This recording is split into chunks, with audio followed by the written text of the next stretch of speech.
Agora, no Revista Justiça, Ética e Justiça, com o Procurador de Justiça, Roberto Liviano. Procurador de Justiça no Estado de São Paulo, doutor em Direito Penal e presidente do Instituto Não Aceito Corrupção e também autor de livros. Doutor Roberto, seja bem-vindo, bom dia. Bom dia, Sérgio, bom dia aos ouvintes e internautas que acompanham a Rádio Justiça. E como vai a veia literária do senhor? A gente precisa sempre procurar escrever e dizer aquilo que a gente pensa a respeito do mundo. Eu encaro esse aspecto da minha vida como algo que diz respeito a mim como um observador da vida e das pessoas. É algo que eu descobri e que me agrada muito, é a maneira de me comunicar com o mundo, né? E a gente vai dessa maneira procurando trazer essa percepção. Atualmente eu estou publicando minhas crônicas na Gazeta do Povo, que é o principal jornal do Paraná. Essa semana teremos uma crônica lá, aguardem. E também temos o livro 50 Tons da Vida. 50 Tons da Vida, volume 2, histórias da pandemia e de antes da pandemia, apenas em e-book. Espero todo mundo lá lendo, analisando e depois conversando a respeito do livro. Será um prazer ter a leitura de todos e todas vocês. Muito bem, doutor Roberto Liviano, vários assuntos para tratarmos hoje. Um deles fala sobre transparência nas empresas.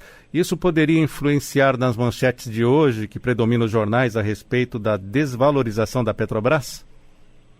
Sem sombra de dúvida. Bom, quando falamos em transparência, Sérgio, sempre é bom olhar isso numa perspectiva grande, panorâmica.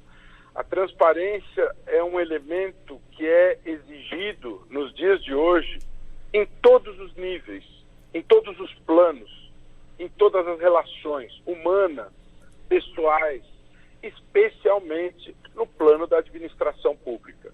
E isso foi considerado tão importante que está colocado na Constituição, no artigo 37, através do princípio da publicidade. E também em 2016 nós tivemos a aprovação da Lei das Estatais, a Lei 13.303, que estabeleceu princípios importantíssimos de governança para proteger as empresas estatais brasileiras, não é? Para termos eficiência, para termos transparência, não é? E essa integridade, ela é extremamente importante ser cuidada. Agora nós tivemos aí, nesses últimos dias, 7 anos de vida completados da lei anticorrupção, que é o marco do compliance no Brasil, e sempre é bom falar desse tipo de coisa. Como você bem pontuou, ontem nós tivemos uma situação muito difícil no mercado brasileiro, porque tivemos aí uma intervenção por parte da presidência em relação à Petrobras, no sentido de fazer com que artificialmente os preços dos combustíveis fossem reduzidos. A Petrobras vem passando por um processo de transformação importante, positivo, no sentido de ter marcos e valores e referências de integridade, uma direção de compliance de integridade seríssima com Marcelo Zenkner, uma direção antenada com as melhores práticas, buscando a integridade e a transparência como lógica, como sua prática. E apesar de se dizer liberal, né, o que a prática liberal recomendaria? Que os preços dos combustíveis estivessem alinhados à flutuação determinada pelas forças do mercado internacionais. E é isso que vinha ocorrendo. No entanto, houve uma intervenção, no sentido mais puro e verdadeiro dessa palavra, para que os preços artificialmente fossem reduzidos, né? E em tempos de lei das estatais, a Petrobras ela não se coaduna mais com esse tipo de coisa. E o mercado reagiu, né? Ontem as ações da Petrobras caíram mais de 20%, arrastaram junto consigo Banco do Brasil, Eletrobras. Isso é péssimo, isso favorece a especulação financeira, isso traz consequências nocivas para a confiabilidade do Brasil.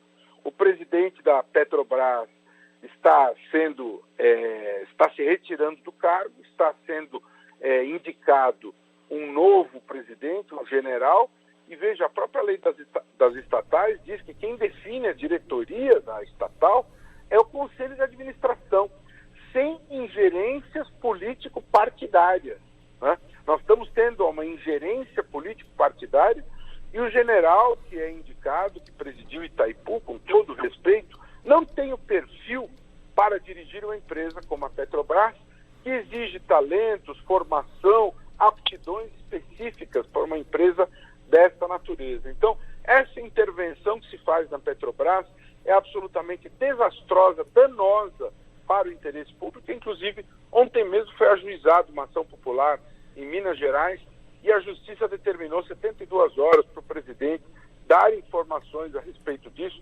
A meu ver, há aí um desvio de finalidade, há uma situação muito questionável do ponto de vista jurídico. A transparência perde, a boa gestão perde, a especulação ganha, lamentavelmente. Outro assunto agora, doutor Roberto Liviano. Grupos anticorrupção manifestam preocupação com a nova reforma política?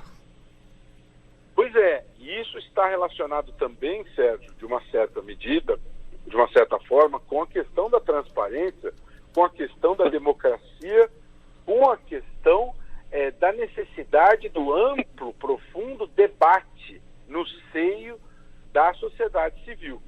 O novo presidente da Câmara, Arthur Lira, ao assumir o seu novo posto, ele anunciou pretender fazer reformulações nas regras político-partidárias. E anunciou fazer isso criando um grupo de trabalho. Inclusive, foi publicada uma notícia no sentido que isso causou indignação até o Tribunal Superior Eleitoral. Você não pode definir novas regras do jogo sem envolver todos os personagens que estão, que fazem parte deste universo. Tem que haver um debate profundo, sério. Quando você fala em mudar as regras do jogo, quando você fala em reforma política, o mínimo que se espera do parlamento é que haja um debate pleno, amplo, profundo, verdadeiro. Para quê?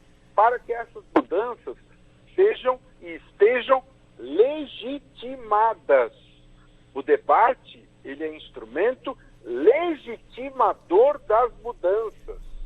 Criar um pequeno grupo de trabalho, fazer isso numa conversa fechada de um pequeno grupo, causa a deslegitimação destas modificações. Portanto, isso já causou reação até no Tribunal Superior Eleitoral e é necessário, imprescindível, que haja ampliação dessa discussão envolvendo a sociedade civil. Por isso que o Instituto Não Aceito Corrupção, Movimento Transparência Partidária e mais 14 organizações da sociedade civil encaminharam carta aberta ao presidente Arthur Lira, pugnando pela abertura, pela transparência, pela democracia desse debate, dessa discussão, para que se construam novas regras no campo partidário, no campo político, no campo das novas regras para a disputa do poder, que são importantes. É importante para prevenir a corrupção com isso, sem sombra de dúvida, mas que para isso sejam envolvidos os personagens necessários nessa discussão. Portas fechadas não funcionam. Doutor Roberto Liviano, Brasil com mais de 247 mil pessoas mortas pela Covid-19, Estados Unidos com mais de 500 mil pessoas, e temos que tomar medidas para conter os fura-fila? Pois essa é uma questão que está na ordem do dia, como todos nós sabemos. Saúde tem absoluta prioridade, né? E nós precisamos ter noção de que isso precisa ser realmente priorizado todos os dias.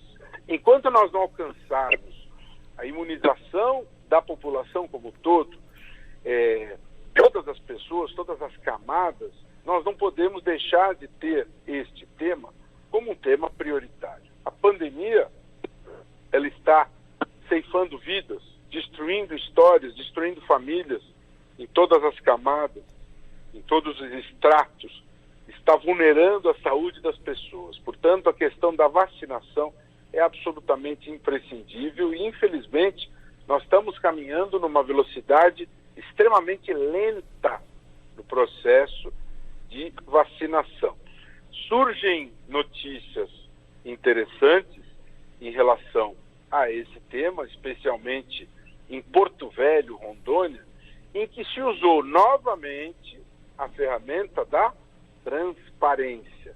Estamos falando do quê? Estamos falando do vacinômetro, ferramenta instituída em Porto Velho para disseminar, para distribuir informações para a sociedade a respeito do nível de vacinação, do estágio do processo de vacinação em relação à população. Isto é muito saudável, isto é muito importante. Veja, dos países que tiveram um desempenho importante em relação ao enfrentamento da crise da pandemia, quem usou a transparência, quem usou esse tipo de estratégia, se destaca neste quesito, como a Nova Zelândia, como a Coreia do Sul e outros exemplos, Israel, por exemplo, também tiveram destaque neste enfrentamento da pandemia. Portanto, são iniciativas importantes, saudáveis. Agora, por outro lado, Sérgio,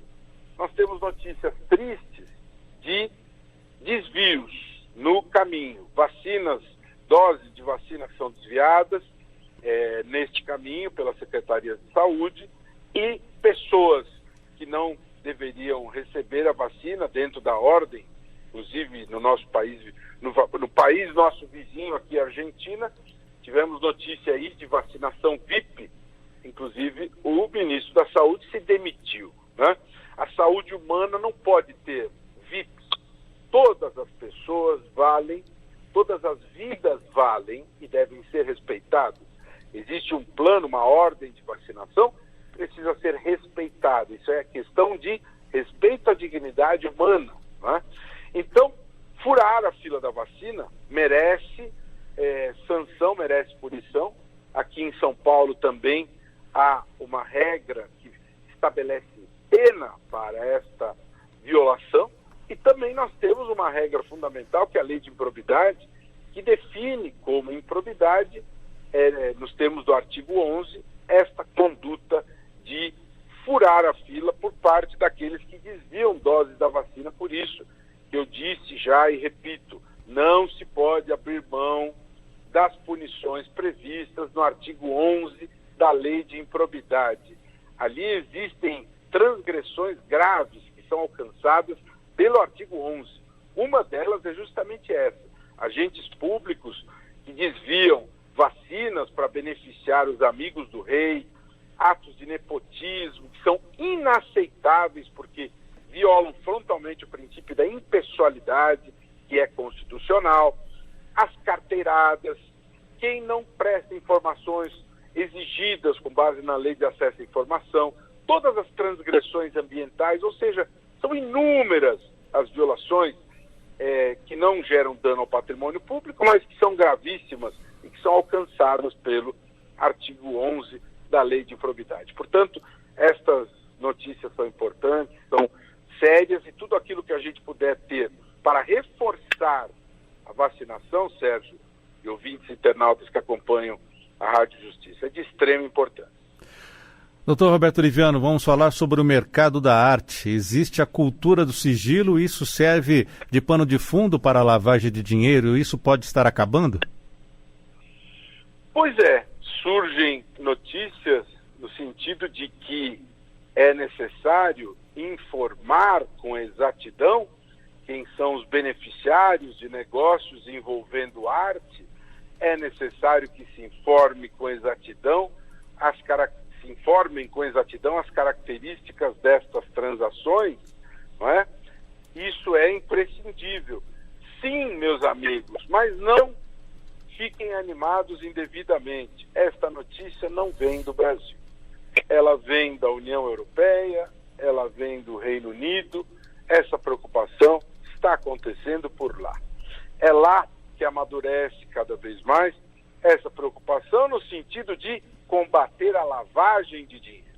Lá vai amadurecendo esta ideia de não se poder ter sigilo nestas transações no mercado da arte, se ter que informar o beneficiário delas, quebrando uma cultura antiga e segredo nesses negócios. Aqui, por outro lado, fala-se em enfraquecer a lei de lavagem de dinheiro. Há, inclusive, uma comissão que estuda a lei de lavagem e sinaliza no sentido de uma lei mais fraca, mais branda, não é? Isso é absolutamente abominável e pode trazer consequências devastadoras para o Brasil, não só em termos de impunidade, mas também no plano internacional, porque o Brasil é observado pelo mundo como lida com esta criminalidade do colarinho branco, como pune a lavagem de dinheiro e os crimes financeiros. Depois da pandemia, vamos precisar pedir financiamento internacional. E dependendo de como nos comportamos, teremos ou não esses financiamentos aprovados. Queremos ingressar na OCDE. Para sermos admitidos, isso dependerá de como nós punimos ou não a lavagem de dinheiro. E rapidamente mais um assunto. Quando ouvimos falar em blockchain, lembramos de criptomoedas, mas isso não tem nada a ver para o controle de gastos públicos, doutor Roberto Liviano? Veja, o controle de gastos públicos, ele é sempre absolutamente fundamental, Sérgio, e de uma certa maneira tem a ver sim, porque o blockchain é uma nova tecnologia, é uma nova percepção a respeito da segurança da informação, e é necessário prestar atenção no blockchain como um caminho importante que nós precisamos pensar e percorrer em relação a isso. A tecnologia, ela é uma ferramenta, é um instrumento importante que pode nos conduzir a mais segurança jurídica, não é? Mais transparência, mais efetividade na proteção do interesse público e sempre visando a prevalência, a preponderância do interesse público, que é isso, em última análise, que pretende a Constituição Federal. São muitos assuntos para a gente tratar e o tempo é curto, o tempo se esgota, mas eu acho que de tudo aqui que nós falamos, sempre há esse denominador comum que sempre precisa ser enaltecido. A nossa coluna que se chama Ética e Justiça. Quando falamos de ética, sempre é bom lembrar, ética significa os bons valores, os bons princípios, e nós falamos hoje muito aqui sobre transparência, nós falamos sobre impessoalidade, não é? É necessário ter clara a importância disto para que prevaleça o interesse público, não é?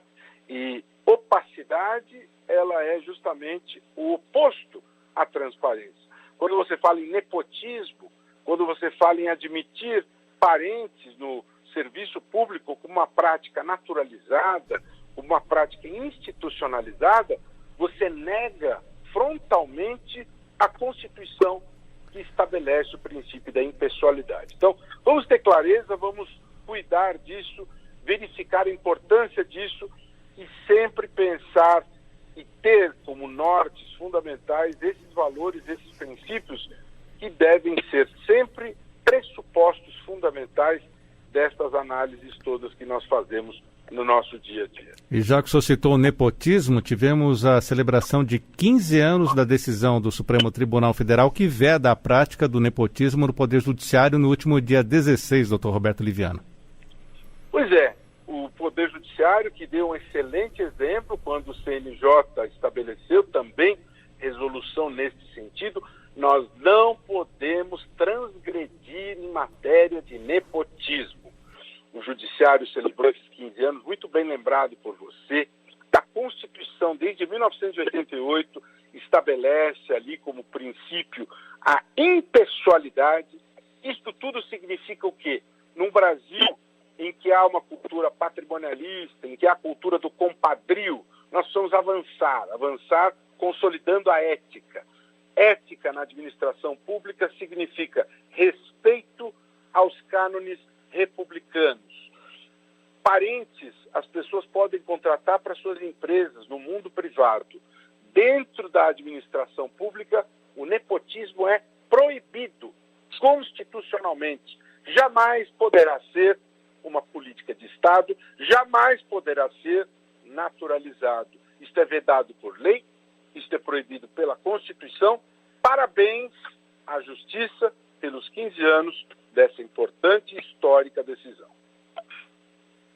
Doutor Roberto Liviano, muito obrigado por estar conosco aqui na Rádio Justiça, procurador de Justiça no Estado de São Paulo, doutor em Direito Penal e presidente do Instituto Não Aceito Corrupção. Até a próxima semana. Um grande abraço, até a próxima semana, e convido quem ainda não está a me seguir lá no Instagram, Roberto Liviano Oficial. Até mais. Tchau. Até mais. Tchau. Até mais.